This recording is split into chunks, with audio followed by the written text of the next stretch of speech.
हमारा देश जो है अंग्रेजों की गुलामी से अब छूट चुका है, अंधेरा जो है खत्म हो चुका है, हर तरफ रोशनी है, उजाला है, खुशहाली का माहौल है।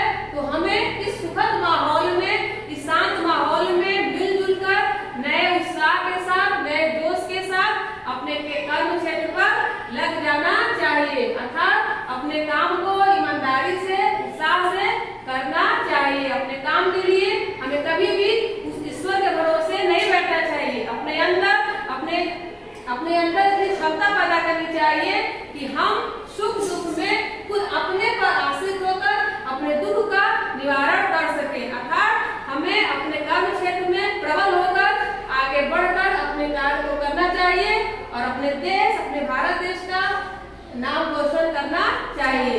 ऐसी रही कविता।